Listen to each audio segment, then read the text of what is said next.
how I came to know about Sai Baba? Yeah. Well, let me go back because, first of all, I grew up Catholic. Actually, my parents came from Ireland, so it was Irish Catholic, which is a more passionate Catholicism. And um, it was taught by nuns in primary school in a religious order of brothers. They're not priests, but they were take the same vows as priests, but they were a teaching order of brothers. And it was an all boys high school. Then I went to a Jesuit university, so I had Catholic education throughout, and even in graduate school. Um, but I noticed, there are many denominations in Christianity, and as a young adult, I realized that so many denominations were critical of other denominations, and I thought, this doesn't make sense because they're all studying the teachings of Jesus Christ.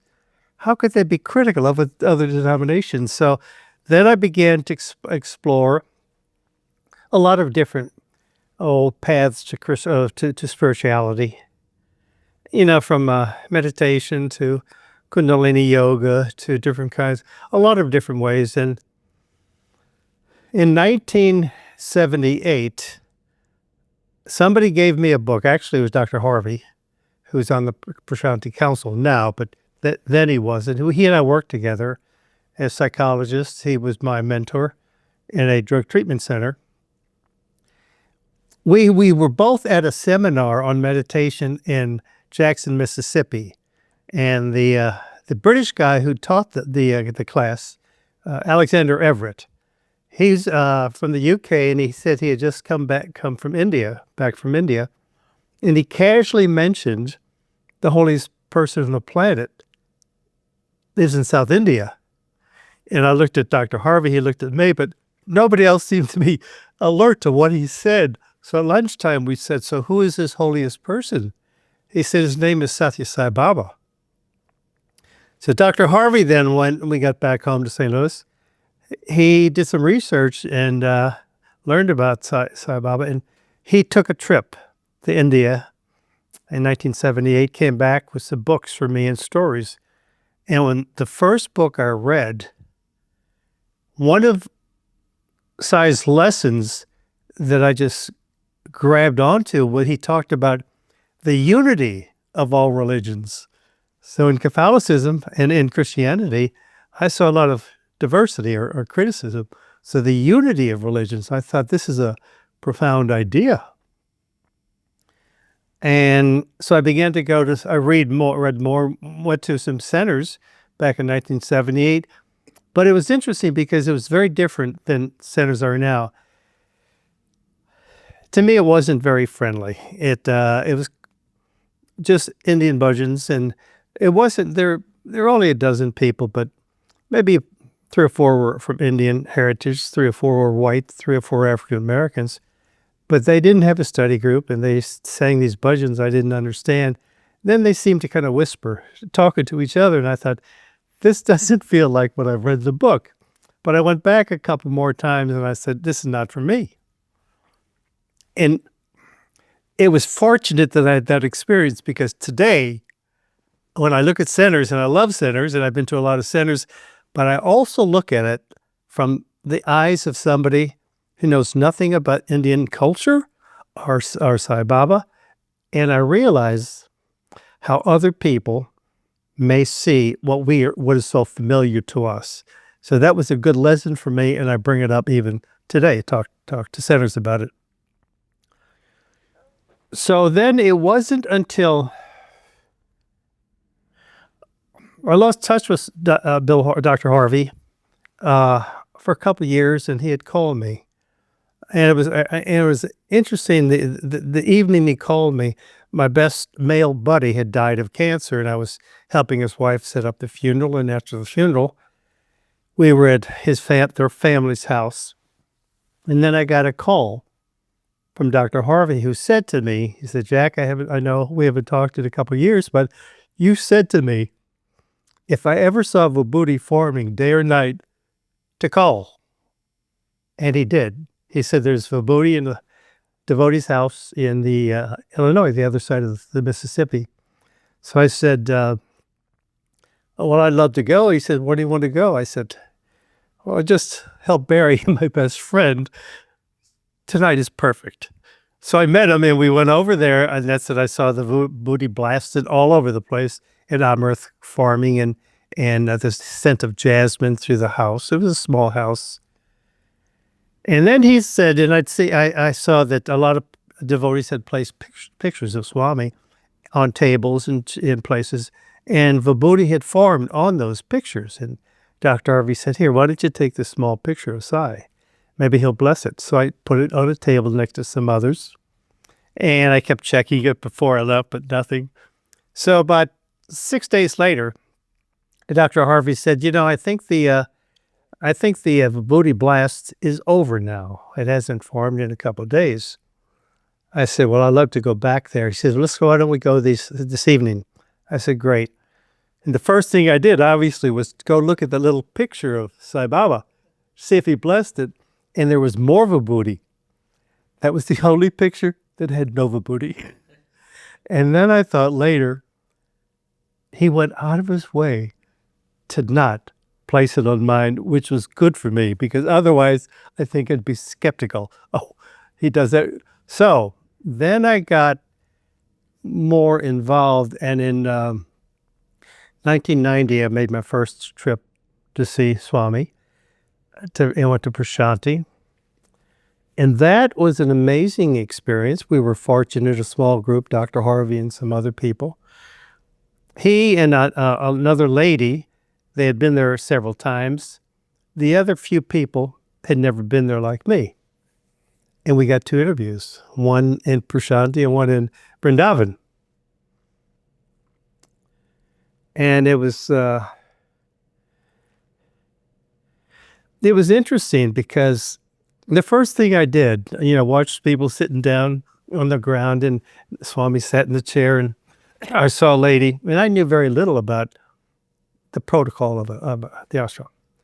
So I saw a lady touching Swami's foot. So I grabbed his other foot and started touching it.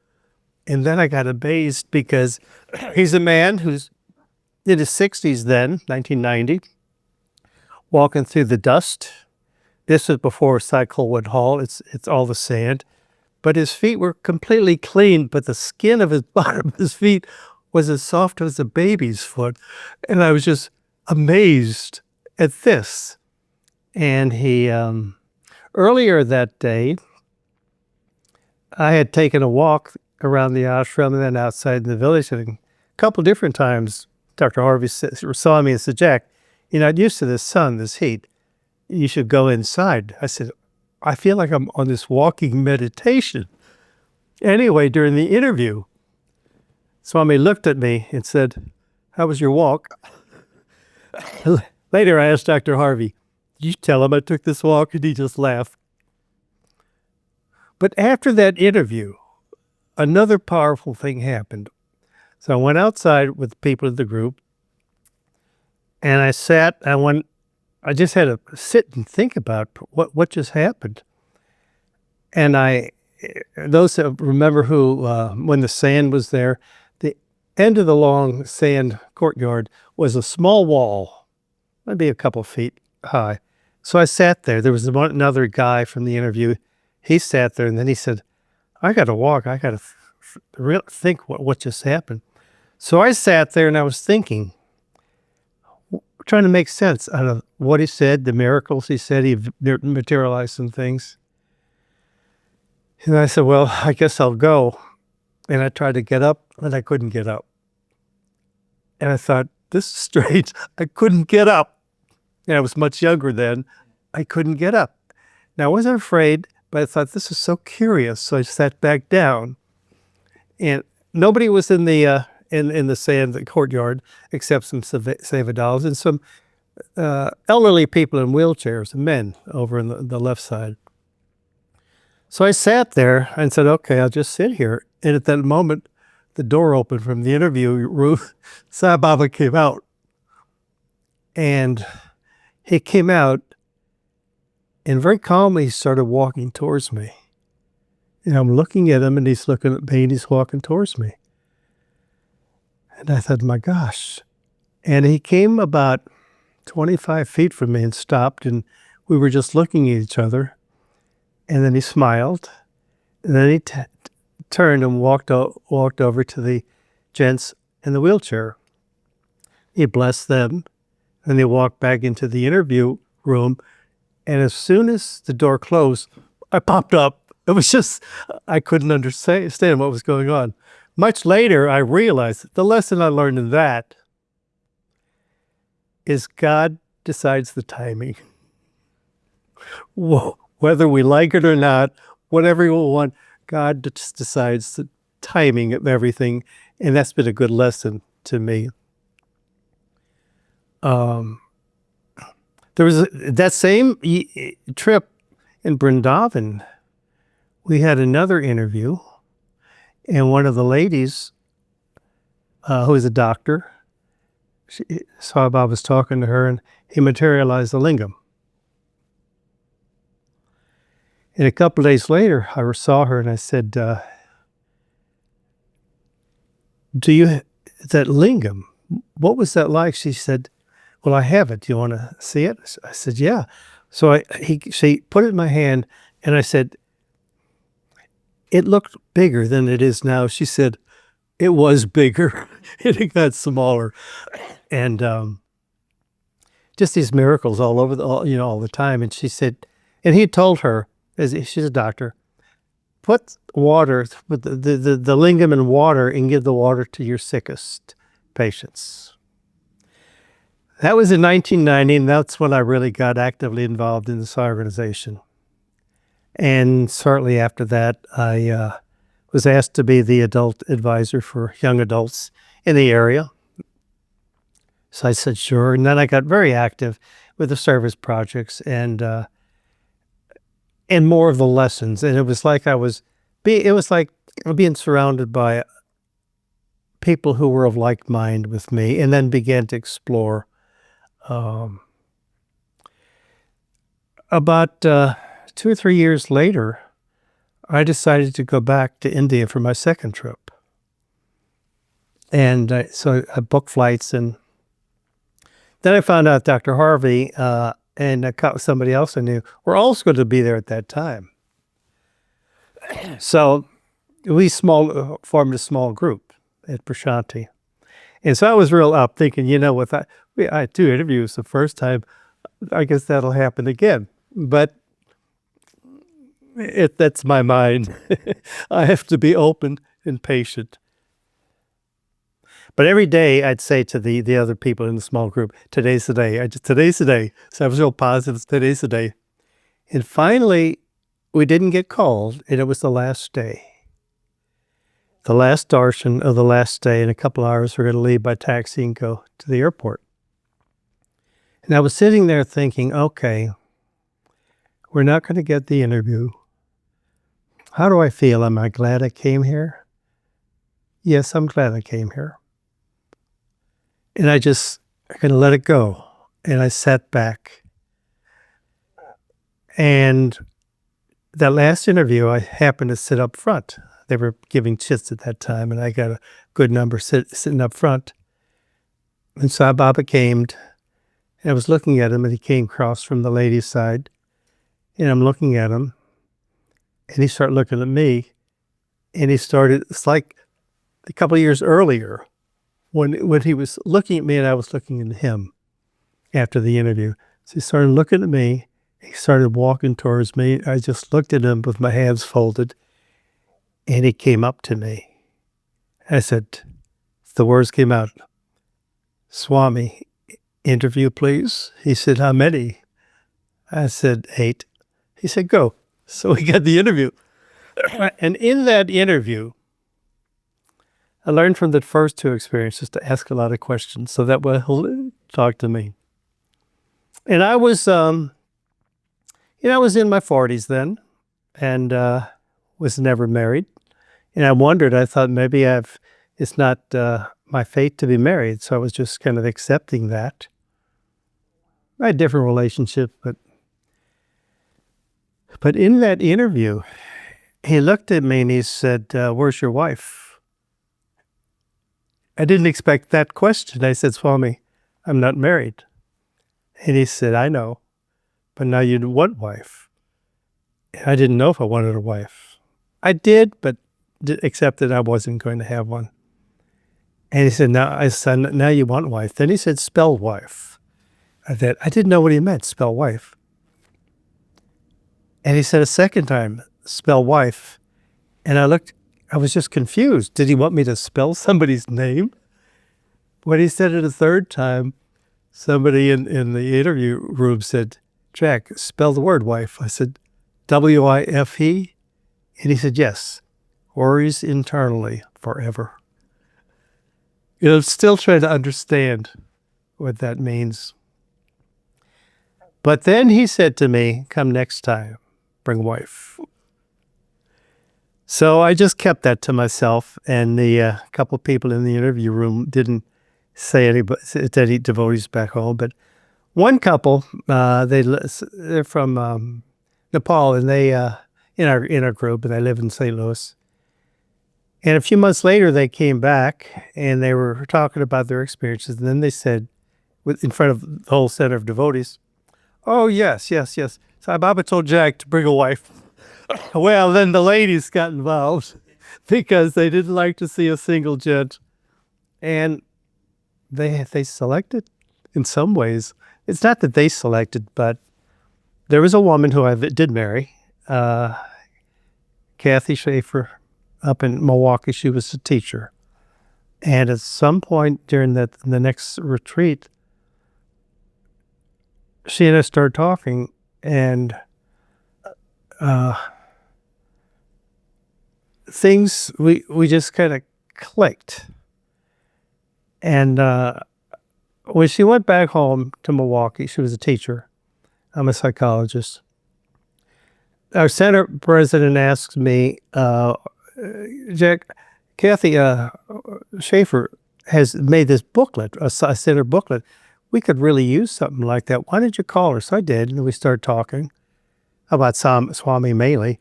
And she was going to mail the booklet to me. And then, but we talked again the next night. We talked every night, which was a good way to get to know somebody talking. This is before internet, rather than seeing somebody and spending time, we just talked. And most of what we talked about was Sai Baba. So it was like having a satsang every night. And we decided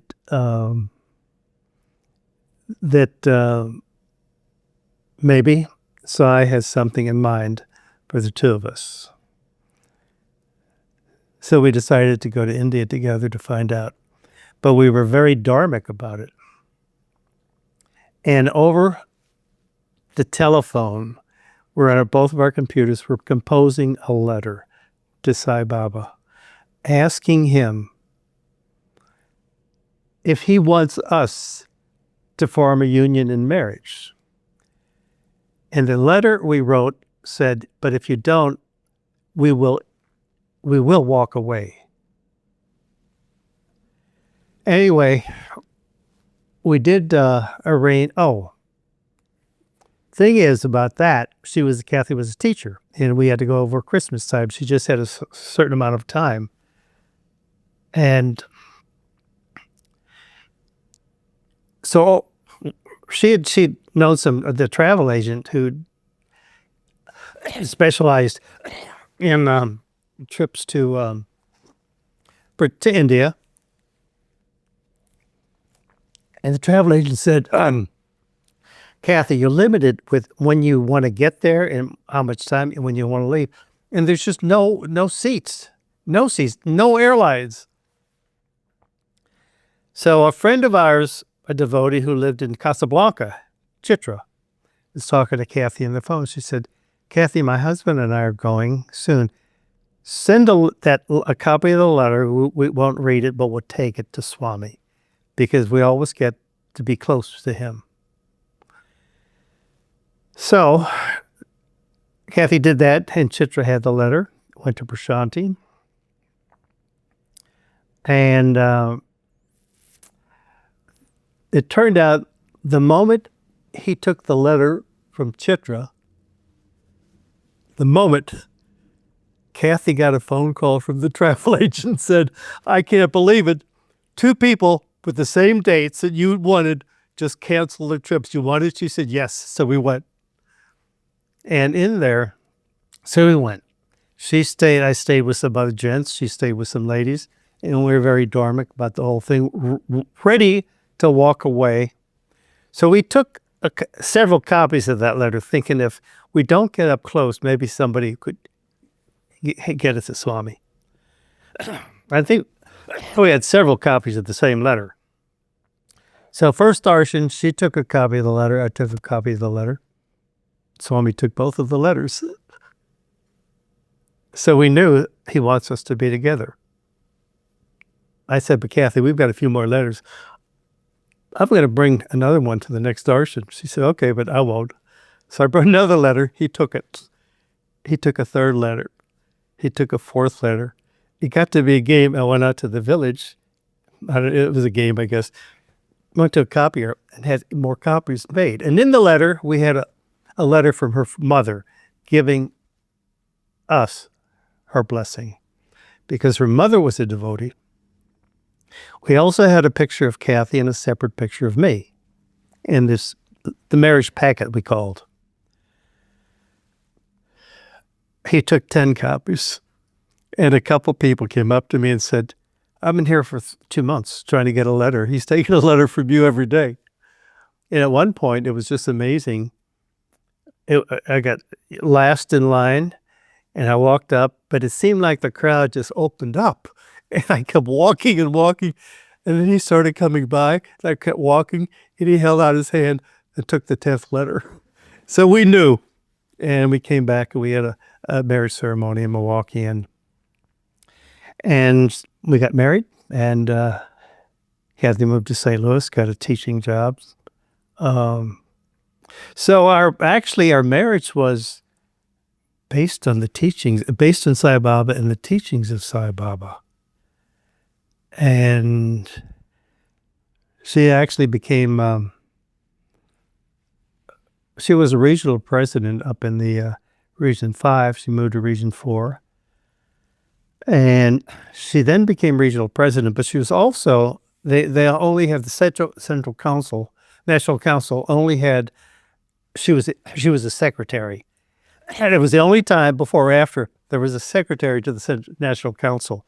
So then we'd go to the National Council meetings, and I sat with the spouses, all the ladies and me.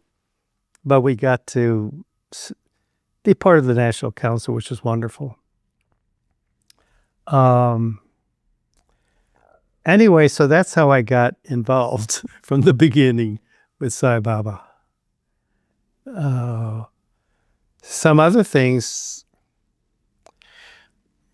another major part of Sai Baba, I believe, selected us, brought us together, and we formed a marriage. And every summer we went to Prasanthi. And 7 years later, she was diagnosed with cancer. And in time, she died. So that, and she had been the regional president, and I was in grief and shocked, not quite knowing what to do. I stayed involved with the center, but just dealing with the grief was pretty major for me, as for most people. And the regional vice president, who took regional president when Kathy passed, he was getting overwhelmed because it's a lot of work. As the regional presidents know, it is a lot of work. So I got a call. He said, I'm going to step down. I don't want this regional president role.